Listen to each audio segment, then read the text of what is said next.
एक नई वीडियो के साथ आज मैं फिर हाजिर हूं, आपका होस्ट दोस्त विक्रांत जोशी आपका स्वागत करता हूं मैं आरएम शॉर्ट्स में, जिसमें हम लेके आते हैं दिन भर की स्पेस और डिफेंस न्यूज की टॉप 3 खबरें। तो चलिए जान लेते हैं। अपनी सबसे पहली खबर की बात करेंगे तो वो आईएनएस खंदेरी की तरफ से आ रही है। आपको पता है कि यह स्कॉर्पियन क्लास सबमरीन है और प्रोजेक्ट 75 के अंतर्गत बनाई जा रही है माझगार्ड डॉक लिमिटेड के द्वारा, जिसमें फ्रांस हमारी सहायता कर रहा है। और इसी क्लास की एक सबमरीन ऑलरेडी इंडियन नेवी में इंडक्ट की जा चुकी है, जिसका नाम आईएनएस कलवरी है। तो आईएनएस खंदेरी 1 साल से इंटेंस सी ट्रायल के लिए गया हुआ था। अब इंडियन नेवी ने इसको कमीशन करने से मना कर दिया है। उन्होंने कहा है कि कुछ 35 अलग अलग प्रकार की इसमें प्रॉब्लम्स है, जिसके कारण इसको इंडियन नेवी में इंडक्ट नहीं किया जा सकता है। उसमें जो सबसे बड़ी प्रॉब्लम है वो है इसके इंजन और प्रोपेलर की आवाज। और किसी भी सबमरीन के लिए उसकी जो आवाज होती है वो उसके लिए एक बहुत बड़ा एडवांटेज और डिसएडवांटेज दोनों ही हो सकता है। ज्यादा नॉइस लेवल होने के कारण यह दुश्मनों के सोनार में आसानी से पकड़ा जा सकता है और यह किसी भी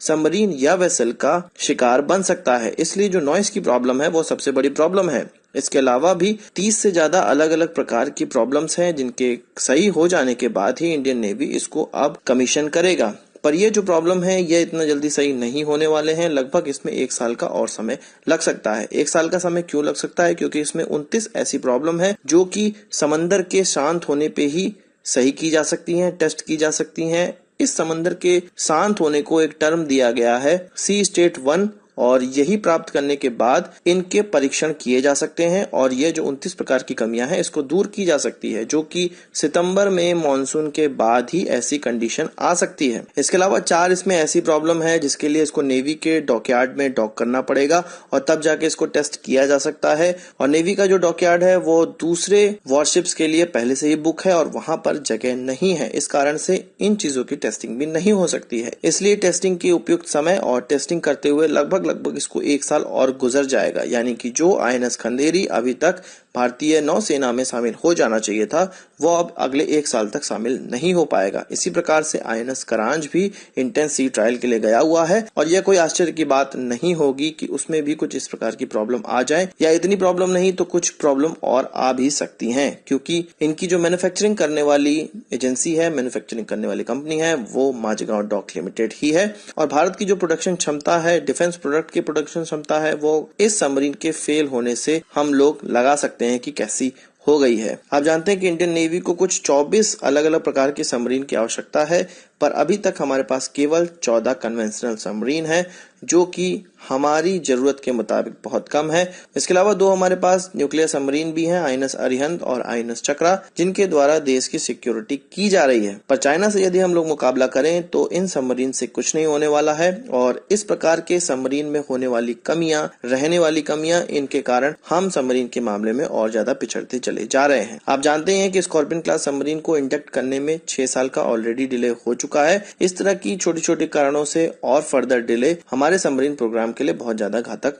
सिद्ध हो सकता है। अब बात करते हैं हम लोग चाइनीज स्पेस स्टेशन की, जिसमें कि कुछ 20 अलग अलग प्रकार के एक्सपेरिमेंट परफॉर्म करने हैं आने वाले समय में, जो कि चाइना मैन्ड स्पेस एजेंसी और United nation office for outer space affair के द्वारा सेलेक्ट किए गए हैं। और कुछ 9 एरियाज हैं जिनमें कि 20 अलग अलग प्रकार के एक्सपेरिमेंट परफॉर्म करने हैं। तो इसमें से भारत की भी 2 इंस्टीट्यूट हैं जिनके एक्सपेरिमेंट परफॉर्म किए जाएंगे चाइना के स्पेस स्टेशन में, जिसमें से Indian Institute of Astrophysics Bangalore और Indian Institute of Technology BHU Varanasi के एक्सपेरिमेंट शामिल होंगे। इस चाइनीज स्पेस स्टेशन में एक्सपेरिमेंट करने के लिए 17 अलग अलग कंट्रीज से एक्सपेरिमेंट चूज किए गए हैं, जिसमें कि इंडिया, चाइना और बेल्जियम से 2-2 इंस्टीट्यूट और उनके एक्सपेरिमेंट को सेलेक्ट किया गया है। जबकि 14 अलग अलग देशों जैसे कि Switzerland, Poland, Germany, Russia, Italy, Kenya, Mexico, Japan, Saudi Arabia, Norway, France और नीदरलैंड, पेरू और स्पेन के द्वारा एक एक एक्सपेरिमेंट परफॉर्म किए जाएंगे उनके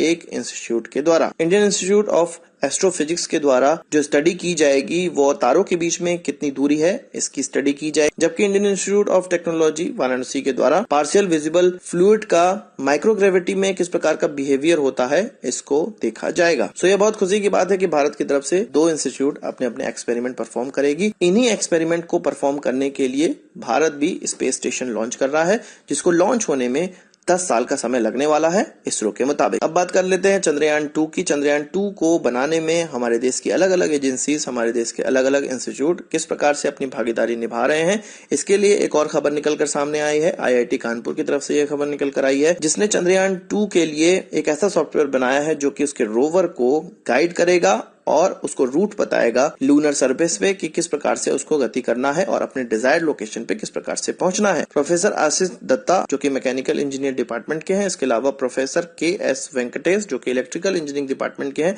दोनों ने मिलकर एक ऐसा सॉफ्टवेयर डेवलप किया है जिसको कि planning and mapping generation software कहा जा रहा है। इसरो के द्वारा इसको अप्रूव कर दिया गया है और चंद्रयान 2 में इसको इस्तेमाल किया जाएगा, जो कि रोवर के सिस्टम में इंस्टॉल किया जाएगा। जैसा कि हम लोग जानते हैं कि चंद्रयान 2 में हमारे जो रोवर है वो ड्रिलिंग करके पानी की खोज और चंद्रमा की सतह पे कौन से मिनरल्स पाए जाते हैं इसकी खोज करेगा। इसलिए ये जो सॉफ्टवेयर है वो रोवर को 15 बार इस प्रकार की चीजों को करने के लिए डिजाइन किया गया है। इस सॉफ्टवेयर को इंडिजिनियस तौर पे बनाए जाने के कारण भारत उन कुछ देशों में शामिल हो चुका है जिनको रोवर को गाइड करने की टेक्नोलॉजी इंडिजिनियसली डेवलप करने का सम्मान प्राप्त हुआ है। तो आज की इस वीडियो के लिए बस इतना ही। आशा करता हूँ को वीडियो पसंद आया। अगर आपको एक बड़ा थम्स अप जरूर देंगे। इस वीडियो संबंधित कोई सवाल सुझाव हो तो कमेंट बॉक्स में जरूर लाइएगा। नमस्कार, थैंक यू, जय हिंद।